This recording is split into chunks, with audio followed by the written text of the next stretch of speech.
Welcome to the Real News Network. I'm Jessel Noor in Baltimore. Three leaders of Greece's extreme right-wing Golden Dawn party have been released on bail after being arrested and charged with murder, money laundering, blackmail, and illegal possession of firearms, among other charges. The crackdown on Golden Dawn follows the assassination of 34-year-old rapper Pavlos Fyssas. Now joining us to discuss this is Kostas Lapavistas. He's a professor in economics at the University of London School of Oriental and African Studies. He teaches the political economy of finance, and he's a regular columnist for The Guardian. Thank you so much for joining us. Pleasure to be here. So before we get into this latest news, can you just explain how Golden Dawn became so powerful in Greece?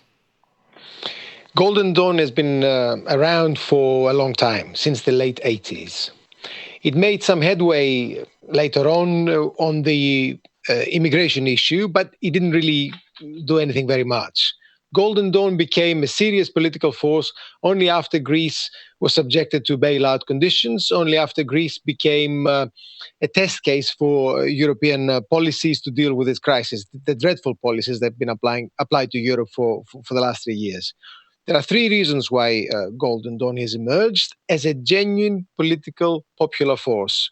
The first is, of course, terrible social conditions, unemployment, loss of income, and a sense of destruction of everyday life. Golden Dawn talked to ordinary people and basically argued, falsely, but it argued that immigrants are to blame, policies of the IMF and so on are to blame, and they were going to change things. Greece for the Greeks. That's the first thing. The second reason why Golden Dawn became so powerful is because of corruption. Corruption has been endemic in Greece, and there was a widespread sense of the political system being incredibly corrupt. Golden Dawn spoke to people about this again and promised them that it would bring a state of clean hands about, that they themselves were clean and they were going to clean up Greek politics. The third reason why Golden Dawn has become powerful is because of a sense of national humiliation that has prevailed in Greece. Greece has been humiliated the last 3 years. People feel very keenly that they are beggars, that they've been spoken to very, very badly by the rest of Europe. And Golden Dawn has appealed to them to people by talking to them about the flag, traditions, and so on, and touched a rich vein of national feeling. For these reasons, Golden Dawn, which is actually a fascist party, has managed to establish itself as a genuine political organization in Greece. This isn't just a criminal organization. Anyone who thinks of it as a criminal organization doesn't quite understand it. This is a popular movement, and it will not go away very easily.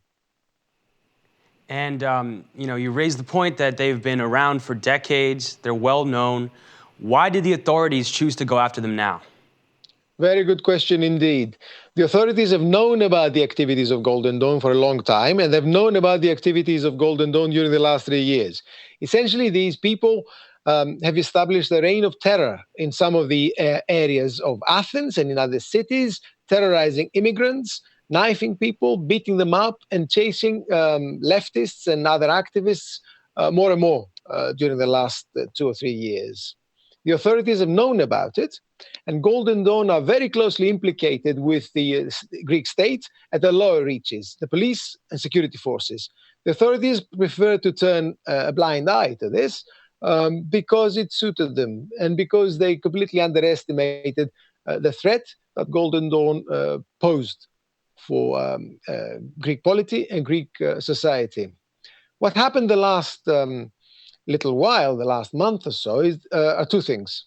First of all, the Greek government is in a very difficult position. The Greek political scene is in a very difficult state at the moment because the economy is not working, society is at the end of its tether, and popular will is moving to the left, it's supporting the left. And at the same time, a good proportion of people is moving to the extreme right. This is a very difficult situation for the government to handle. Now, in September, the left mobilized on the one hand, organizing teachers and so on strike action, but also the extreme right organized. They appeared very confident, very confidently. They intervened in the streets, they beat left-wing supporters, and then they knifed and killed Pavlos Fyssas, who was a well-known anti-fascist and a musician, a rapper in Athens. This was the trigger. The government decided that this was the time to break out of the impasse, to attempt a new solution for its political problems by attacking the extreme right. The extreme right had become too big. It had become a problem. These people had their own independent agenda. They're fascists, like I said. They had their own independent agenda, and the Greek state realized that they'd become too dangerous. So they moved sharply and violently against them. They arrested many of the leadership, the leader of the organization, several of the key cadres, MPs, and others, and they're bringing them to court in due time. And finally, like you said, Golden Dawn likely won't go down easy even with this crackdown. What impact do you think the crackdown will have? And it's been argued by some that even with this government crackdown, xenophobia, racism, and fascism have not been adequately yet tackled yet by Greece's political leadership. What's your response? My response is that we will have to wait a little bit first because things are in flux. As you yourself said when you opened this discussion, 3 of the leading members of Golden Dawn have already been let out on police bail. This wasn't what the government was planning. Clearly, the legal action and the legal case against them has not been put together in the best possible way. Clearly, there are holes there, and this is a very worrying development because it means that when and if the cases go to court, it is possible that they will be thrown out. Now, we don't know how it's going to pan out, but the development today is not very good at all. And it's not very good because these people are out. If their cases are thrown out of court eventually, they'll become heroes. They will be able to go around saying that the state took them on. This is the state that has allied itself with those who have destroyed Greece.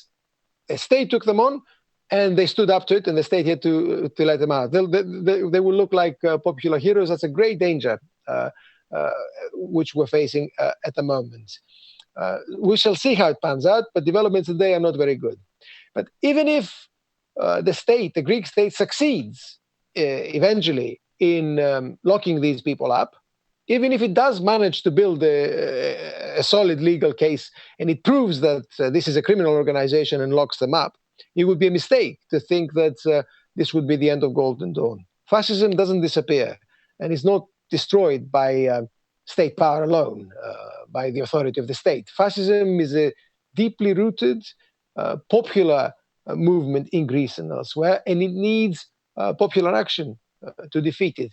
The only way to defeat it, I feel, is to mobilize working people, to mobilize the popular strata in Greece around a program of opposing the economic conditions and economic policies that have ruined life, but giving them the prospect of democracy and deep social change. A popular transformation from below that can actually persuade working people and persuade the middle class that there is another way out. In other words, undercut and undermine the genuine support which the fascists already have, not by the state alone. It cannot be done by state power alone, and even that at the moment looks very doubtful in Greece because the state is a shambles. Kostas Lapavitsas, thank you so much for joining us. Thank you. We'll certainly keep following this story. Thank you for joining us on the Real News Network.